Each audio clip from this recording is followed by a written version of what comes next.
Hello YouTube,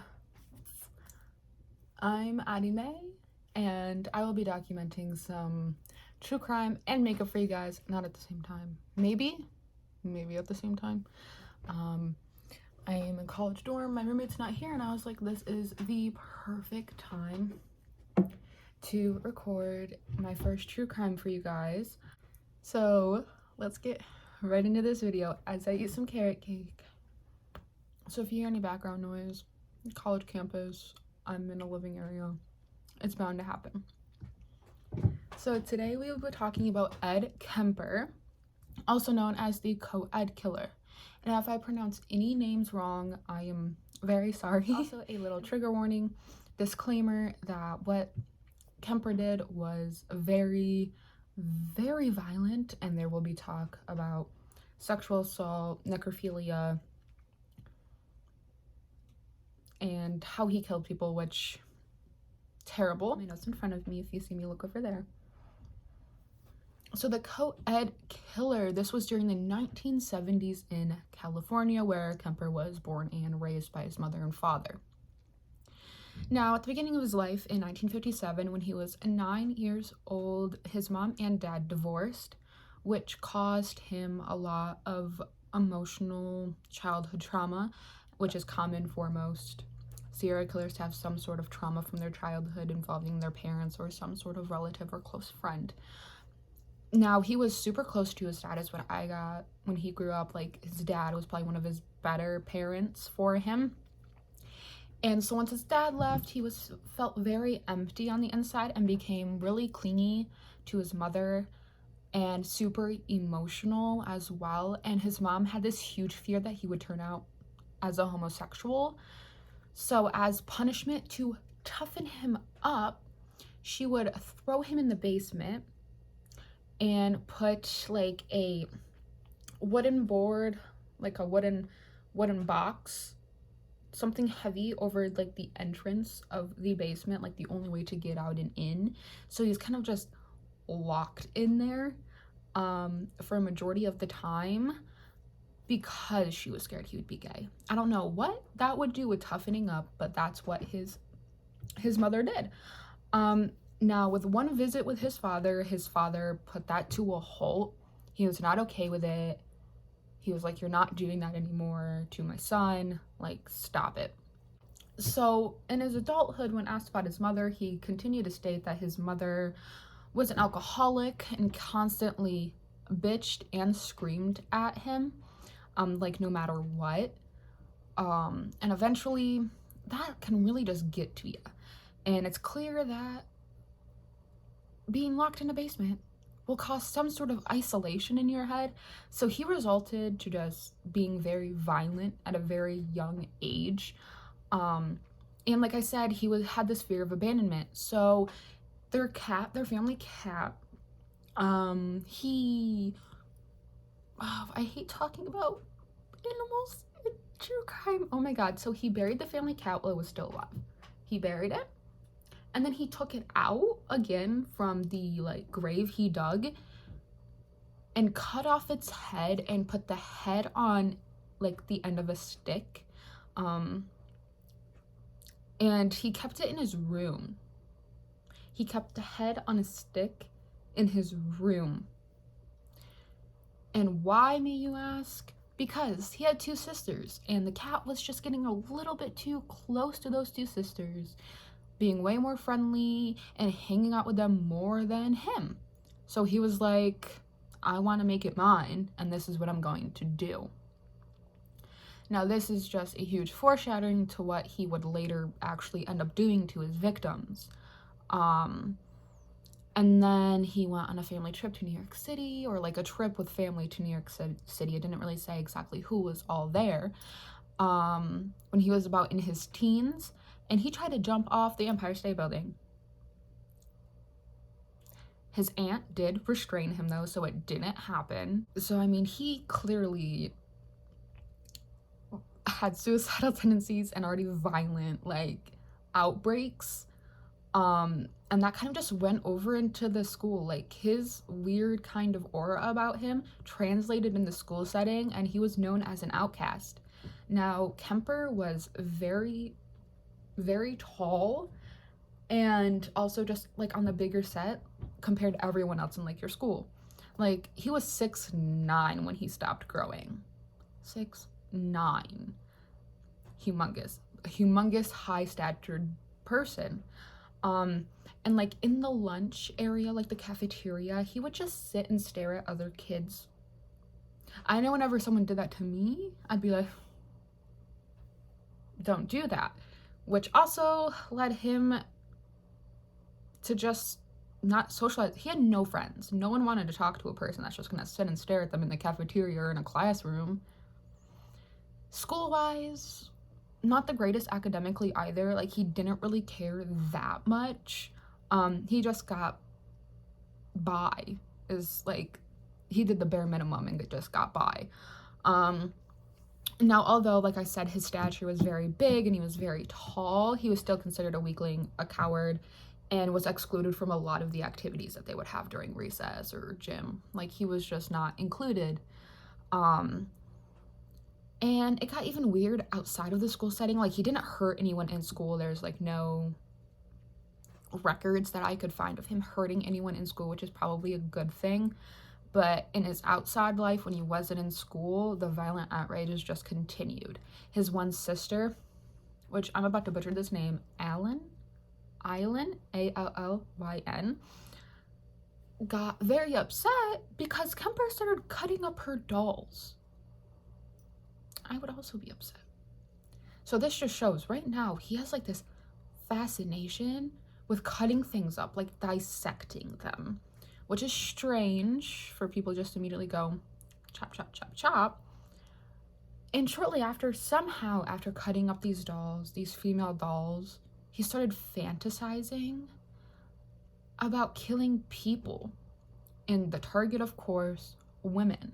And he thought about cutting them up and keeping parts as trophies, which we have already seen in 2 cases before, which is insane to think about.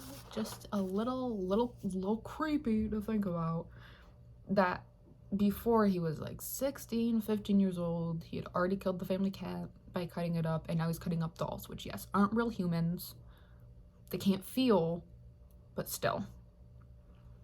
And shortly after that, his mom could not deal with it anymore, so he went to live with his dad. And at the time, the dad had remarried, but the stepmother, yet again, couldn't handle his behavior, couldn't handle what he does at home, can't handle the mutilation of certain, like, no one could handle it.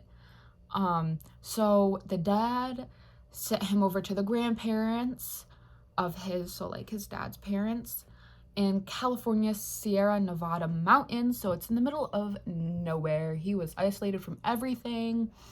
But I mean, the grandfather tried to make the most out of it. I feel like he taught Kemper how to shoot, taught him how to farm because they lived on a farm. Like, he was really trying to like make a man out of him as well.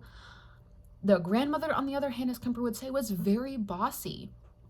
And this is a direct quote coming from Kemper, is, "My grandmother thought she had more balls than any man and was constantly emasculating me and my grandfather just to prove it.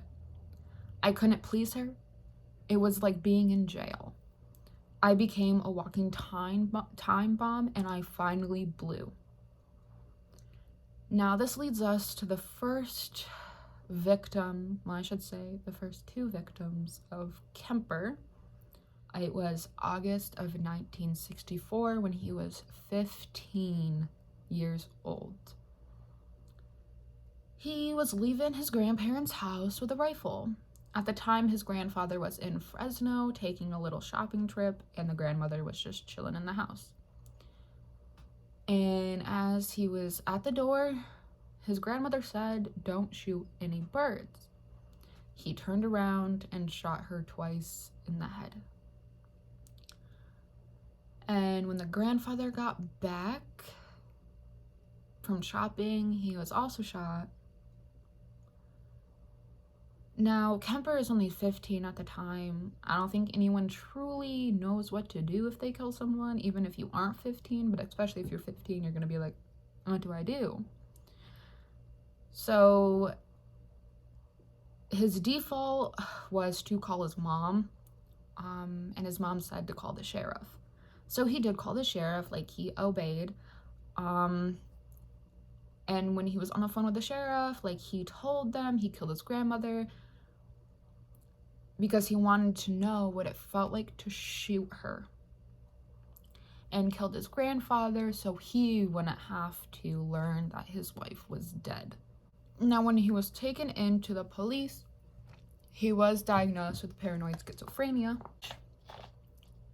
Is like, there's a lot of different types of schizophrenia. Paranoid schizophrenia is just, you just get paranoid. Everyone knows what paranoid is. They're like, oh, there's someone behind me. Like, then schizophrenia adds in like auditory and hallucinations, like auditory and visual hallucinations as well.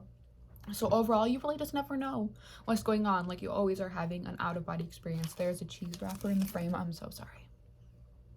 Anyway. But because he did technically kill 2 people, he was sent to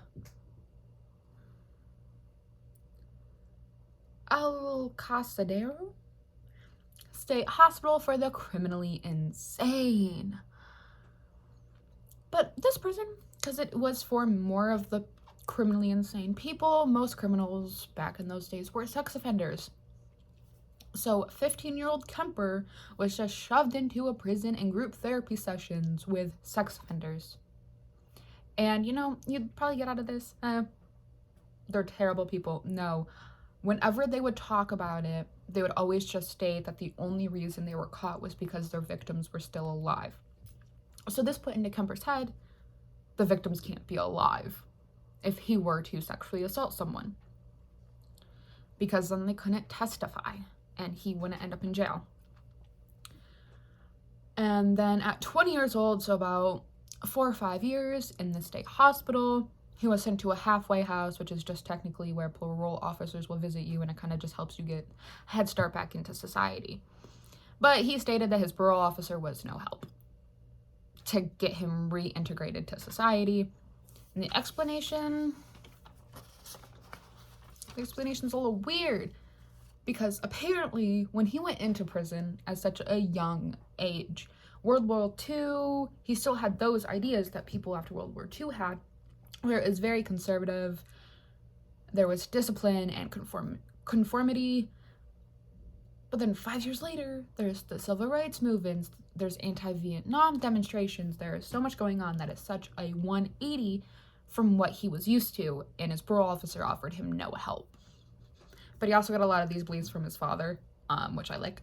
He was really close to his father, so of course he's going to get a lot of beliefs from him. So it also didn't help. That's just kind of how he grew up with those same beliefs, so it's kind of hard to change that anyway.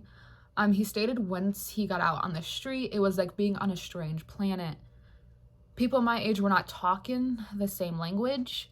I had been living with people older than I was for so long that I was an old fogey.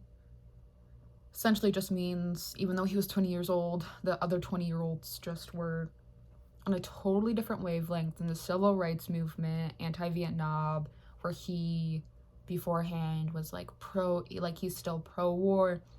He still has these beliefs that the boomers would have, for lack of better terms.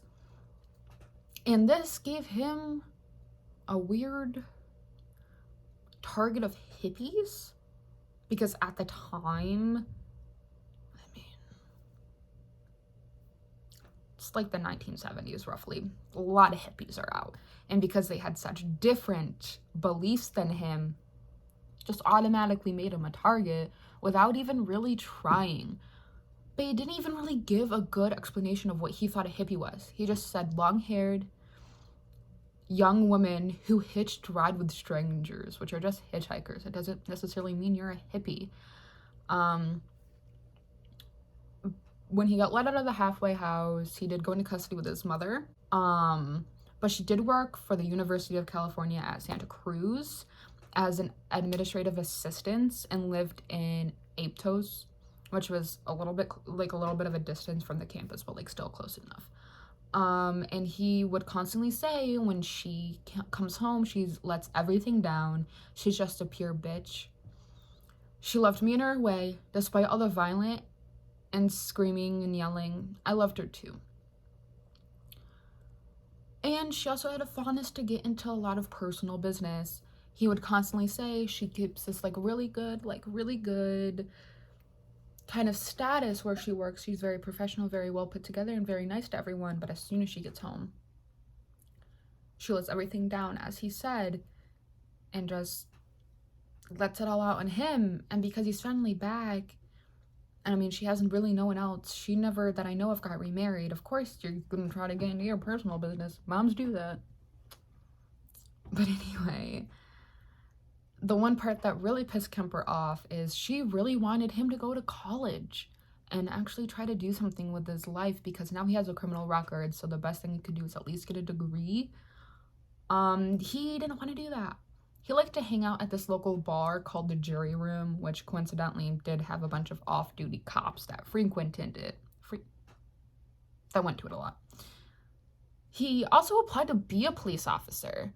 But because he was 6'9", they said he was too tall. Said he enjoyed talking to police officers and what they do.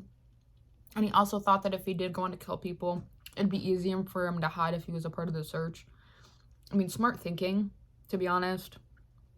I mean, he was thinking ahead, at least, right? That's all we can ask for him. But instead, because he was rejected, he got a job manning the stop, slow, go signs at construction sites. And with that new money, he bought a motorcycle. Not a car, a motorcycle. Which he crashed at and injured his head. But he got an insurance payout from it, which he got a Ford Galaxy with,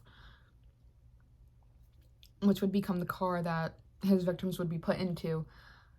And he also got enough money eventually to move out of his mom's house, which was great for him. He can finally have some freedom and actually do what he wants to do. And he would just cruise on the back roads, picking up females, picking up those hitchhikers. Now, it didn't start off in such a bad way for his intentions.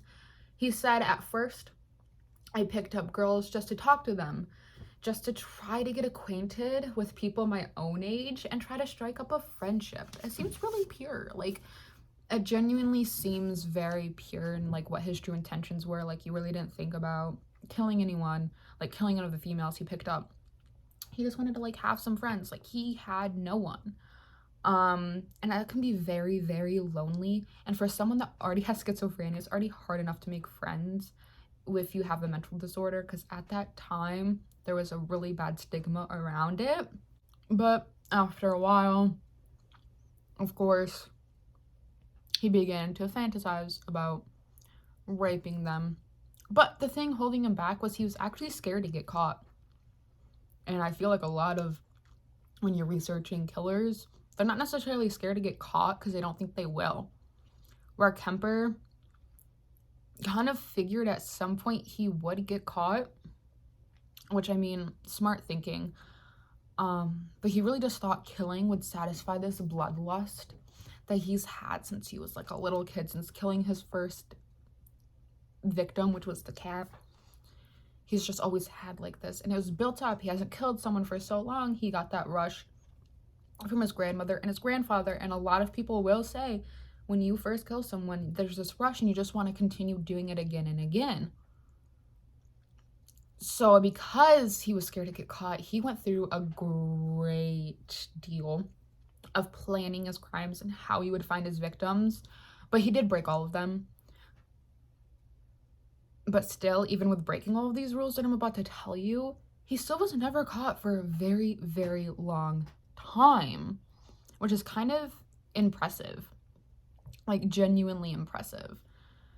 So he learned how to spot potential victims from a distance, to where there would be no turning back or no weird movements that would draw attention to his car, because he would kind of stoke them out in his little Ford Galaxy. And he knew from driving on the back roads that more hitchhikers would appear on the weekends, and they were mainly younger women, and they would be more likely to get in his car if it was raining. So like he knew rainy weekends would be the perfect time. And he can have nothing to connect himself to the victims, which is why they were purely random victims. He wouldn't keep any of their possessions or any of the weapons that he used. He had to be controlled at all times emotionally. He could never go out when emotions were at the highest after an altercation with his mother or anything like that. Now, he did break every single one of these, as you will come to find.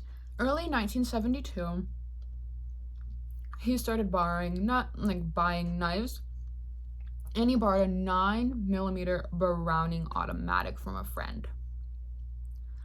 And then later, in 1972, there would be his first two victims, 18-year-old Fresno State College co-eds, which is why co-ed killer, college is co-ed. Anyway, there'd be Mary Ann Rasse and Anita Lucchesa. They were picked up on May 7th of 1972, and they were both in the car like normally. They pulled off near the woods in Alameda, California, and they both asked, like, what are you doing? You just, like, pull over, like, what are you doing? Where he had the gun, the 9mm, under his seat, so he pulled it out, and he intended to rape them, so he didn't necessarily shoot them, like, right away. It was a scare tactic. Here's my gun. Don't ask what we're doing. At that point, they kind of both knew their fate. But he did intend to rape them at his apartment, like bring them back to his apartment. So they put Anita in the trunk of the car, and Mary Ann is in the passenger seat with handcuffs and a plastic bag over her head. But Mary Ann started to struggle, so Kemper slit her throat and stabbed her. And then he stopped the car again and got Anita out of the trunk and stabbed her continuously until she fell back into the trunk. And then he also just kind of threw the knife in after Anita fell in. And he says his biggest regret about this one is that he did not rape them first. Now, back at his apartment, he did take them back to his apartment. He had like a mini photo shoot with the deceased girls. And then he dismembered them and had oral sex with Mary Ann's severed head. There was no sexual assault on Anita's. So a little after that, he dumped the body in the boondocks and kept the heads for some time, like he did with the cat. Kept the heads. He did not put them on sticks that I know of, the human heads. He kind of just kept them as a momentum, you know, the trophies. And then eventually he did return to Mary Ann's dumping site. He said, I visited there to be near her because I loved her and wanted her.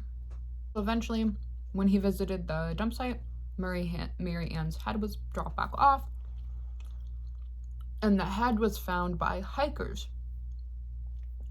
And so it was identified as Mary Ann's through dental records.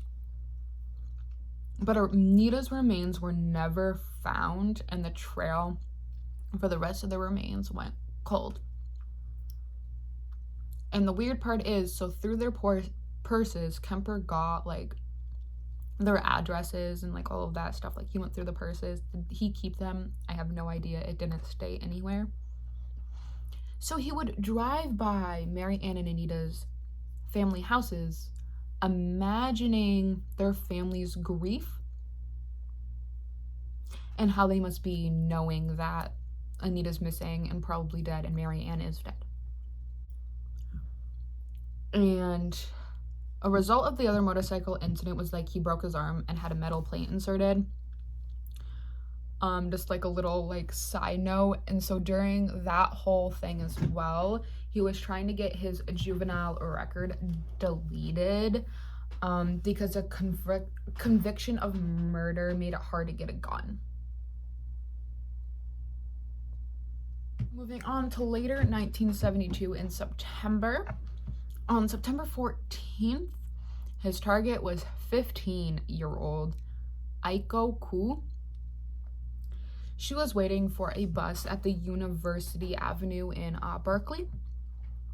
And so he like pulled over and, you know, immediately pulled out the gun that he had, which kind of forced her to get into the car because she was petrified. And they went to like the mountains, like a mountain area like close by, and he taped Ku's mouth shut and like pinched her nostrils so she would just suffocate. And then on the mountains, as all of this was played out and she is now dead from asphyxiation, he raped her dead body and put it in the trunk. And the weird part is, so he did necrophilia and went, I want a beer. So he stopped to get a beer and gloated over Aiko's dead body in the trunk.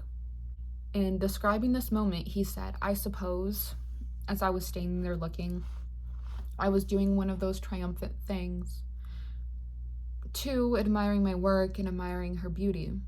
And I might say admiring my catch like a fisherman. And then he went on later to say, they were dead, I was alive. That was the victory in my case. Like, he really did not think of these people as people. He thought of these women as objects that he could just mess around with, and it would have no repercussions on him at the time because he hadn't been caught yet.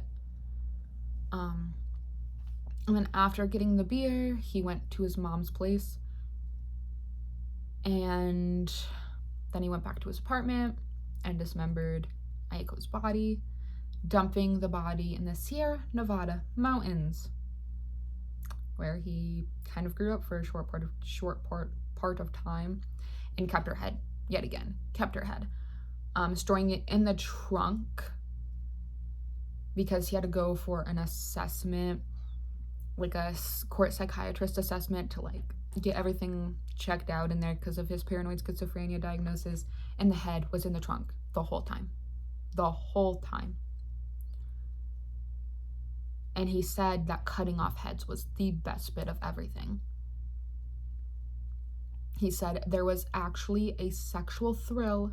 I was the hunter and they were the victims. So there was another motorcycle incident and he couldn't drive anymore. So he went back to his mother's. Like, he had no money to pay for his own place, and he wouldn't be making any sort of income. So when he moved back to his mother's shortly after Aiko's body, he also visited the jury room and talked to the off-duty cops, where they did talk about the missing girls. Which kind of like gave him like a little bit of a, they're talking about him, but like, I'm not a suspect, so we're okay. Which leading to just a few months later, after September and January, especially on January 7th, 1973, his next victim would be 19-year-old Cindy Shaw. She was on the University of California, Santa Cruz's campus, and yet again pulled over and pulled a gun on her, forcing her into the trunk and shot her in the head. But this is the weird part, because he was living with his mother now. So the body was in the trunk. She was asleep, so he snuck her dead body in and hid it in the cupboards in his bedroom, where she was yet again asleep or not there. He sexually assaulted her body and dismembered it in the bathroom. And the head was kept in the closet. And there were other parts in like these little bin bag things, is what the article called it, which he threw over a cliff in the Monterey. But one of the bags did wash to shore, and it was enough to be identified. It was the local gossip in the jury room. So he freaked out. He was like, oh no, that is one of my most recent victim. Like, what do I do? So when he went back home, he took the bullet out of her head and buried it in their garden that was at their mom's house. because he didn't want to like do the same thing. What if that one washes up ashore, the teeth are still in there, like they'll be notified. Like he went into an absolute panic after this. But that didn't stop him. The next day, after a fight with his mother, yet again, that was a rule, keep that in mind, he went back to Santa Cruz and picked up 24-year-old Rosalind Thorpe and 23-year-old Alice Liu. And while he was driving, he just shot both of them. Cut off their heads, and raped just Alice's headless corpse after his mom went to bed. So yet again, he did the same little sneaky maneuver, but just assaulted Alice's body, not Rosalind's, and dumped the bodies in Northern California canyons. And yet again, went to the jury room every night. I feel like that was a daily occurrence for him, and he heard from the off-duty cops. There was a full-on manhunt going for whoever was doing this and to find the rest of the missing people. And the killing is finally about to end because he knows at some point he's going to be found. He will make it at some point, and he was getting scared. He knew he was going to get caught, and he didn't really know what to do. Like, he was kind of lost. So on the 21st of April, 1973, he slit his mother's throat so she wouldn't feel the shame of him being the one killing these missing women. But this is where it gets a little incesty. He yet again cut off her head and raped her. And cut out her larynx and put it in the garbage disposal. He said it seemed appropriate as much as she'd bitched and screamed and yelled at me over so many years. So that's kind of just like a little bit of karma for how much, according to him, she would verbally yell at him and verbally abuse him, is cutting out the larynx. Now, he also had this kind of planned out a little bit to where he also told her work colleagues that she would be going away with a friend, Sally Hale, which he also murdered as a part of it. So they couldn't contact her either. So there's two yet again. He then was going to hightail it out of there. He still knew he was going to get caught, but he was going to give it a fighting chance. So he drove all the way to Pueblo, Colorado, but he called the police at a payphone and completely confessed. Now, on the phone, the officers really just thought it was a prank call. They didn't believe it. Like, why would someone that has killed this many people so far confess if he's not a suspect? They didn't know how to connect the dots. But then a police officer from the jury room heard it and went, "This is probably the real deal. We didn't give any of this information out, like what he said on the phone, like we didn't give out. It's probably real." So then he went into custody and just gave out his full confession. 8 years old, and I'm not proud of that. It started with surrogates at a non-human level. Physical objects, my possessions, other people's, destruction of things that are cared about, and then destruction of things that are living on a lower level, small animals, insects, animals, and then finally people. It started coming to a head again, so I went back down. I ran away back down there. And then a month later, I'm up living with my grandparents in the mountains, and 10 months later, I murdered them. It made it worse to be on top of a mountain. I was literally on top of a mountain when it happened. And I sensed everybody in the world just stopping what they were doing, turning around, saw what I did, and are coming to get me. And I knew I was paranoid at that moment. I knew anybody that came up there and gave me a funny look or a fishy eye or quizzical look, I'd have blown their brains out thinking they were coming to get me. And if it had been in a city... And they tried to do the insanity plea, but it was ultimately rejected by the jury. And they found him guilty on 8 counts of murder, November 8th of 1973, with no chance of parole. So life with no parole. I don't hear a lot about Ed Kemper. I feel like out of the serial killers, the most talked about are like Ted Bundy, Richard Ramirez, John Wayne Gacy. So I thought that would be like a cool one to post my first video on. I know it's very dark. It's very dark to think about what he did, and how he started off at such a young age. But with that being said, I hope you guys enjoyed this video. I'm not sure when it will be up. I'm gonna have to edit it now, and it's like 40 minutes long. So we're gonna see how this goes, and I will be writing some notes again for another killer. Depending on how many people watch this, you can leave some down below. Don't forget to like and subscribe, and there will also be other types of content on this channel, so don't even worry. But I think it was really fascinating researching Ed Kemper. He was a weird dude. Thinking he was a hunter and all these girls were just random objects that he could do anything with, and the fact that he was so obsessed with dismembering things at such a young age is just really off-putting. But I hope you guys enjoyed. Leave your comments down below on him as well, and I will see you guys next time.